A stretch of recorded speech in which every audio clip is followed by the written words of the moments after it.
When I want to learn something, I try to teach it to other people.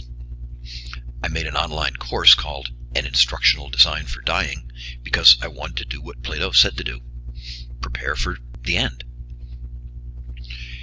Here is a sequence of topics: other people dying, religion and dying, near-death experiences, saying goodbye, the good death, physically dying, care directives, the end.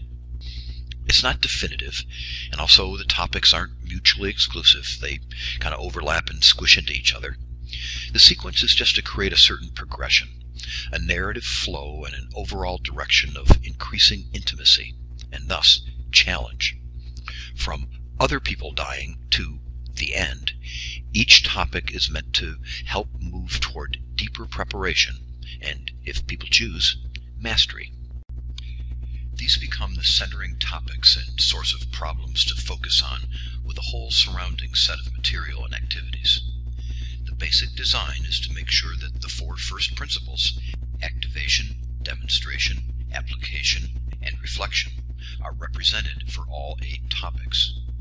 That means plenty of content: short illustrated essays, multimedia presentations, videos, slideshows with voiceovers, and also lots of things to do: exercises, guided activities, and templates to personalize. Some of the activities can have tangible and even legally meaningful results. Authentic learning, they call it, like advanced care directives and healthcare proxy assignments. Lots to do, lots to see and listen to, and lots of opportunities to share, a little or a lot. Even though there's a logic in this arrangement of topics, there may be other perspectives on that sequence. You wouldn't expect that all individuals will necessarily be best served by proceeding from top to bottom, left to right. All learning, but skill learning especially, is both gradual and progressive, and sudden and unpredictable. It isn't a step-by-step sequence. There's backing and forthing and stepping aways and sudden insights. In short, learning is a chaotic process. So the design is based on the expectation of random access, kind of a grab bag, not a preset stipulated sequence, although one would always be there. This online course has been up and running for a few years now, but I haven't publicized it much at all. This is actually the 3rd iteration, and it's not close to what I want. But there have been a couple hundred people around the world who have bumped into it. It's all open, and I've learned something from their experience. But my purpose here now isn't to conduct a quick guided tour, but more to make some of the things we've been saying about skill training for death and changing models more concrete. Specifically, how can we learn, or help people learn, to see the world differently, in a way that might help them be better at being mortal? I'll start with an example from the first topic in the sequence: other people dying. As you can see, we start out at a distance. This is not about you, it's something that happens to other people. It's a safer place to begin. So first of all, what I mean by activation is partly a matter of gaining attention in a non-threatening way, but more importantly, it's about activating their existing schemas, their thoughts and feelings and models about death, bringing all that closer to the surface. Here, and in all 8 topics, we start that process with famous last words, something real, which can be light or humorous or thought-provoking.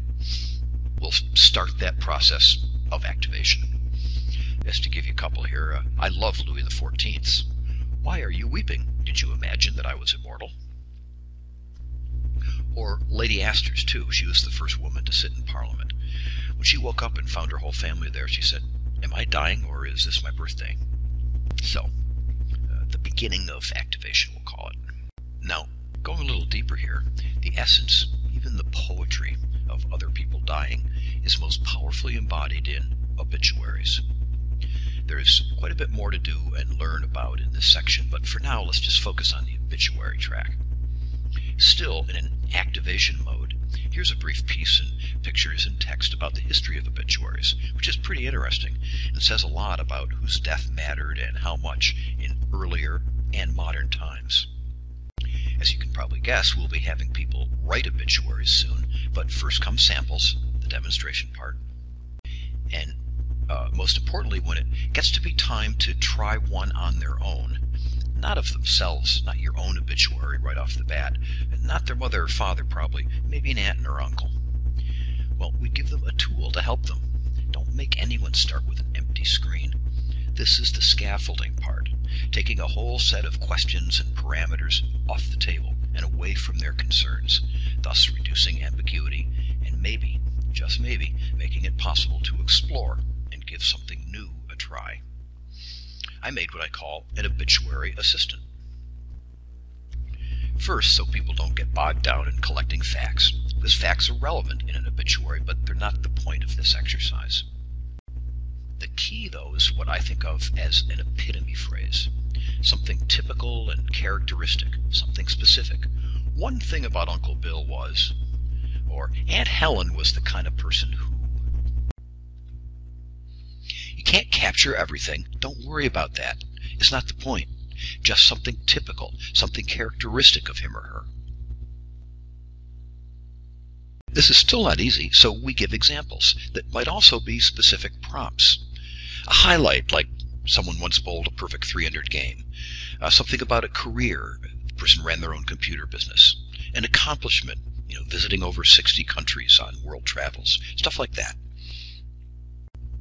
In other words, show them. Demonstrate. Don't talk about it, show it, and let them then do it. The course then leads them to the next step of expanding on the epitome and showing successive examples to help stimulate ideas. Some really cool examples, if you can, about that epitome area. In this case, the bowler with the 300 game, played in 3 different leagues for over 20 years. Or the person that visited 60 countries had a high point of climbing Mount Kilimanjaro. Finally, we can even show naturally how the epitome idea can bring up a perfect little story. Once you add the story, it has become something about a life. And even though, and maybe because, it's teeny and short, it's powerful. And it's all about appreciating your aunt or uncle or whoever you're doing this obituary for. We've tried to make it so creating the ingredients for what might be the first obituary someone has ever written, not at all daunting, even fun, by offering stimulating and hopefully useful assistance. Then a template pulls them all together into one piece, the obituary, enabling people to successfully complete something.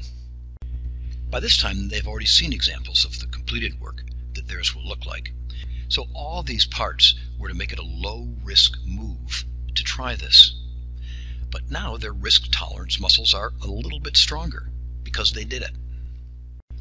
Hopefully we've just begun the process of relearning how to see like Mike Trout sees a thrown baseball, to see the world, to extract stuff from the world that is useful in helping us appreciate our mortality.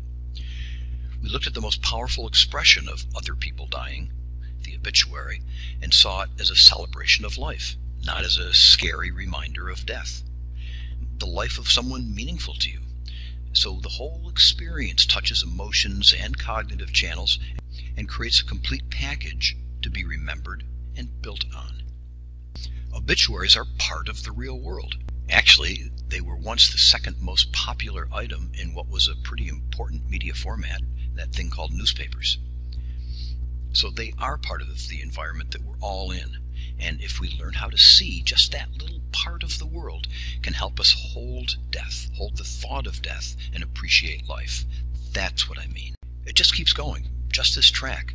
As a celebration of life, the obituary is the most well-known form, but the course can lead people into more explicitly celebrative formats like the eulogy or the panegyric, which is an over-the-top expression of high praise, the elegy, a poem of mourning, and this wonderful word and idea, the threnody, a song of mourning. This was just to give you a flavor of what can be done, in an online environment of all places, to get people started in a good way in a death training program. It's not called the Instructional Design for Dying, just an instructional design.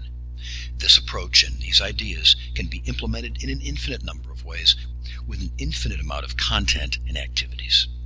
Next, let me show you a very different kind of exercise. It's under the topic of religion and dying, maybe a more loaded area for some people. Death is purportedly the origin of religion, and almost all religions claim special knowledge about death and what happens afterward, even though any one version of this knowledge implicitly invalidates everyone else's. A lot of learning, a lot of meaning really, comes out of comparison. No quantity means anything except in relation to something else. It doesn't have to be a judgment, a judgmental comparison. Just noticing the features of something and how it looks next to something else is the way that insights happen. So that's one way to help people think about religion and dying. Give them a template for comparing. Here's how it's done in the course. First, select a reference religion. Now, I'm going to cover a lot of thought and some level of testing quickly here and just say that the term reference religion is meant to remove some of the emotional hot buttons. All comparison needs a reference point. That's all we're asking. Not to make a judgment or a personal commitment. Just pick a place to start learning that will then be the basis for considering other perspectives. It could be a religion that you're involved in or not. It could be agnosticism, atheism, something that will work for you. Then answer a few questions on a form right off the top of your head about what you think that the reference religion you chose believes about certain aspects of death and dying. Questions like, does the religion have special rituals just before death? Does it believe in the continuation of the individual in some form after death? And a few more. Then, with links right there in the course, people can do some research about what established authorities say about the reference religion and its death attitudes and practices, which can then be written down in the adjacent column. Compare what you thought you knew and what some supposed authority said. They're not right, but they probably represent a more mainstream perspective, which is not the same thing as true. Then, do it again. Do another research track on these same specific death-related questions with links or others that people find, except with a whole other religion, a very different religion. If the reference religion was Abrahamic, move to Buddhism. Just go down a very different track, but looking at the same questions. The point, without being confrontational about it, is that there are other models. This is a way to treat religion and dying, and it shows a way to begin working on the whole idea of new models in general. In some of the previous research I mentioned, it was found that most of us assume stationarity, that models don't change, that there aren't big, enormous shifts in the world that we live in. But when people were told to assume big changes could happen, they dealt with them better when they occurred. Well, there are many religious people with many different deeply held beliefs. Different people have different relationships with their mental models about death that come from religion. This is just something to notice, and it's also part of what can go on with this topic, that people can see in a non-threatening way how some other models about death might work. The near-death experience is the last of the first set of topics, which are all kind of conceptual and as such at a bit of a distance, even though we're definitely in the territory of death, and hopefully starting to see it in new ways. Near-death experiences, in some ways even more so than religion itself, lend themselves to examining how our own mental models project the meaning onto phenomenon. Watching videos that anyone can view on YouTube, you see right away it's a very polarized field. And I've also learned from experience, people who get engaged in this topic in live workshops get very worked up. The group itself tends to get polarized. We have strong feelings about what near-death experiences mean or don't mean, and it kind of pisses us off when others don't see it our way. That there is definitely a realm beyond this ordinary one, or that those experiences are just a brain shutting down. So one thing to do is offer depolarizing activities. Maybe games that exercise mental muscles by asking people not just to locate themselves on a spectrum of agreement or disagreement with a basic proposition like this one, that near-death experiences demonstrate the distinct possibility of another state of being, but then also to estimate a group mean, which implicitly asks, do I think my position on this is normative? And if not, in which direction? And then to role play, to come up with reasons to support the side you don't actually believe. And then immersing people in videos and statements advanced by both sides. The idea is not to come to my conclusion, but to see how many views there actually are and how changeable they can be. Seeing a phenomenon in the world as not just my way, but a lot of ways. And maybe a really new way to look at near-death experience is to consider the fact that we have them every day. Sleep and death are so closely linked in Greek mythology that hypnos, sleep, and thanatos, death, are twins. Not just brothers, twins. In this topic, a story is presented about sleep and death, and it contains the idea that the way we let go of each day and slip into sleep, what we think we need to help us do it, what if that's all a rehearsal for the actual death experience? Again, looking into our everyday world and trying to see it a little differently, seeing sleep as a place to experiment with transitions. So far, hopefully people are having an okay time with death, maybe even some fun. Please remember, I'm just drilling down into a few aspects of each topic to give you an idea of how we might approach this kind of skill building. So now maybe people will have some readiness for topics that get more personal, saying goodbye and the idea of the good death. As far as saying goodbye, the heart of how we approach this one is by helping people with a sense of completion, which is not about elaborate bucket lists and a constant need to be doing. In hospice, I see people completing the things that are absolutely the most important to them, very rapidly sometimes, stuff they'd been stuck on for decades, and I guarantee you it's never about bucket list, high-profile stuff. It almost always comes down to a few people and making things right. The point is, the sense of completion is not about having done everything. It's not even about being complete, really. It's about a totally personal and subjective sense of being complete enough, no matter what is to come, with the life lived so far. It's what Herbert Benson called the satisficing perspective. Good enough. Maybe the hardest question in so many aspects of life to answer. What's good enough? For who? For me. There are different kinds of things to focus on. This breakdown of regrets, accomplishments, and people isn't definitive, but it should help bring up most of the important stuff for most people. And the scaffolding that helps people here is just a clear, systematic, straightforward process for doing it, the steps to take. Adding kind of a ritual element helps clarify the narrative dimension of what you're doing. A ritual is a story you already know, and now you're playing a role in it. You might have made a lot of promises, for instance, but it really is different this time for you because it's in the context of you're dying. There's a lot of good reasons to start working on feeling complete now. You never know what it will be like at the great deathbed scene at the end, and so start seeing the world differently. See it as a place where you can restore relationships and feel right about things. Plus, as Bruce says so well above, you never know when anyway. Which leads me to the first big question about the good death. When does it start? It should be getting obvious that most of what preparing for dying is about is living in a way most meaningful to you now, while you're living. One way to help bring that out is to use Dr. Gregory House, who we all know is the world's greatest diagnostician. And if he tells you with his usual certainty that you will die in a certain amount of time, no more, no less, you can imagine believing him.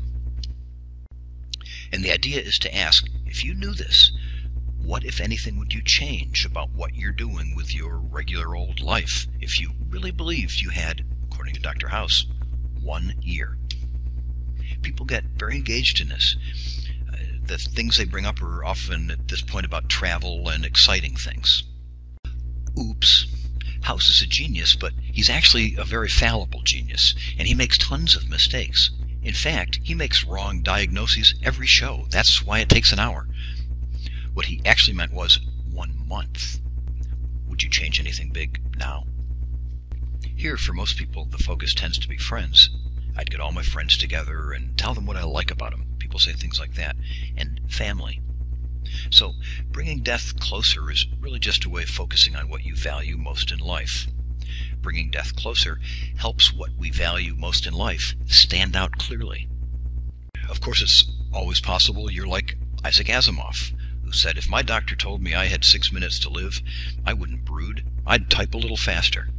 This is a man who knew what was most meaningful to him and spent a lot of time doing it. Edwin Schneidman, who we saw before, has a top 10 list about the good death, but these three are the foundation. Kind of 7 through 10 are the details, like who's in the room, what's on the wall, what music is playing, stuff like that. These three aren't about the specifics of the end-of-life moment, as the other 7 are. These are about whether you got a fair shot or not. These are about the good life from the point of view of death. Make it to 70, die naturally with 1 week's advance notice. I think the most clear and present need here is obvious. Change the metaphor. Metaphors structure how we think about things. They help us understand things by pointing out how one thing shares certain qualities with something else. When we say love is a battlefield, everyone knows it's a metaphor. We don't mean it literally, but that love and battlefields share some important characteristic. Our metaphors for death aren't very helpful, and they're rooted in almost no concrete experience. With us one day, gone the next, the end. That's our experience. Many traditions say that our separateness is an illusion. We're not just our physical selves.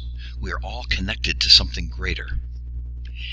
Nevertheless, when our heart stops beating and our maybe illusory self fades away, we are lost forever to the people still caught in that illusion and the world they live in. That's significant, and it makes the physical parts of dying the source of a lot of fear and anxiety. Eva Solitis, the young woman in this picture, studies whales and spends most of her time out in Prince William Sound. She has cancer. When she's out in nature, she sees the world in a way that makes dying something very different than what she sees when she's in the hospital, immersed in technology and procedures. Here's what she says: "The salmon dying in their stream tell me I am not alone. The evidence is everywhere." She learned to see in the corpse of a wasp on the windowsill, in the fall of a birch leaf from its branch, that death is true, right, graceful, not tragic, not failure, not defeat. This chart doesn't look anything like Prince William Sound, but it represents my current theory as to how to start beginning to see the actual active dying part in a society where real death is seen seldom, if ever, but fake cartoon or through the media death bombards us all the time. Given this almost total unfamiliarity, I like to start short and sweet and direct, decontextualized, not a picture of a person. Just explain it, body system by body system. When I'm with high school kids talking about death and dying, I have them write questions down and put them in a hat, and then I read them out loud so it's anonymous, and they can ask what they really want to ask. They have tons of questions and really not too many people to ask them of, and many of the questions are about these physical parts. How long does it take to die? Does it hurt to die? What do people look like when they're dying? So part of the description here is what we'd see from the outside. That's what's presented in the text. And there's also some idea of the inner experience, what's causing what we see to happen, with sound files to click and listen to. Of course, everyone's dying process is unique, but there are more or less normal paths.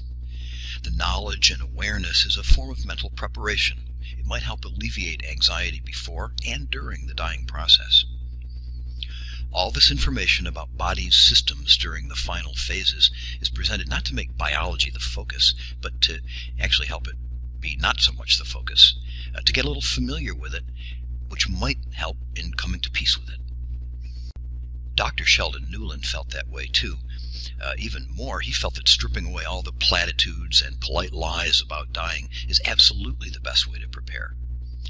How We Die was a bestseller in 1994, won the National Book Award. Listening to a compassionate, knowledgeable human being describe active dying is another approach. This book is available now in a books on tape format. I highly recommend it. Alleviating anxiety is good, but the deeper work still is changing the metaphor.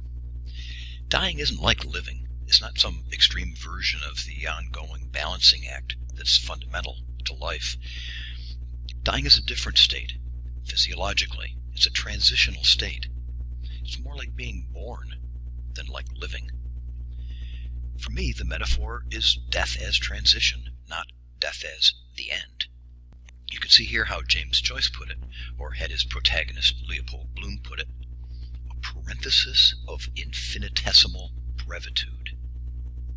A parenthesis, that's striking to me anyway. A parenthesis is in between two other things. It fits with the metaphor of death as a transition to something, to nothing. We don't know that, but it's still a transition.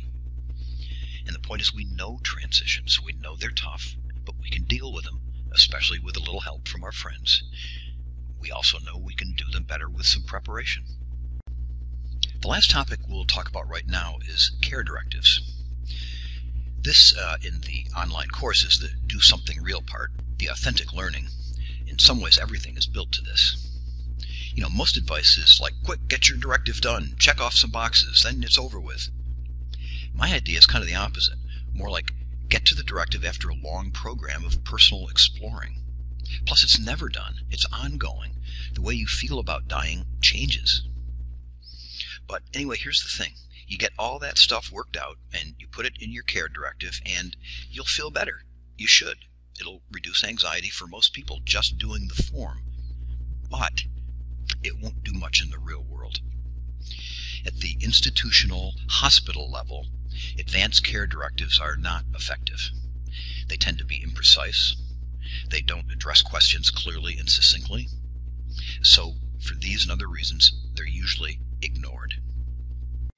One of the ironies of 21st century dying is that the best way to reduce medical participation is to involve medical personnel, so you can communicate with doctors on their terms, not yours. This solution, developed back in the 1990s at a medical ethics center in Oregon, was a form that is precise, clear and succinct, and unignorable.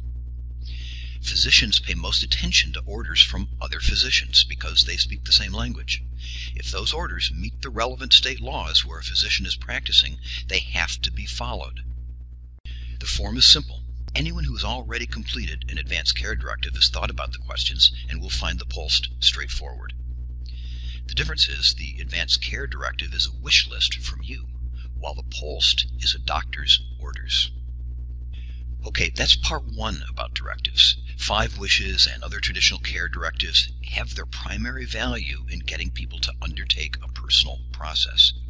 But it's not enough. The questions that arise are too nuanced for a simple form. You've got to rely on and trust in your caregivers. You've got to talk with them. That's the interpersonal part of preparation. Plus, there's dimensions not even addressed by POLST. For example, POLST does not begin to address the question of directives and dementia.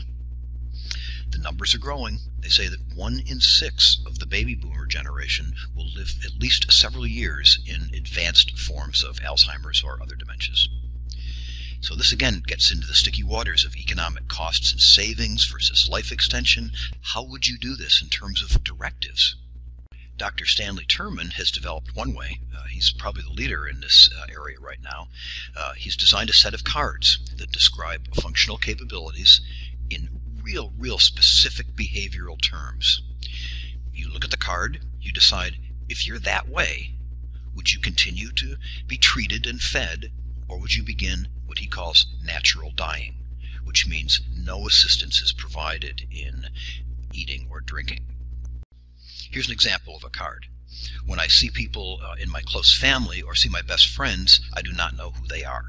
This is obviously a common behavior in dementia, and you could decide, if I'm that way, would I want to continue, assuming I require it, assistance in eating or drinking, or would I want to begin natural dying? Another thing not really thought about much in terms of dementia is the problem of having pain and not being able to communicate about it, which is what this card gets to. I have severe pain, but I cannot say what bothers me.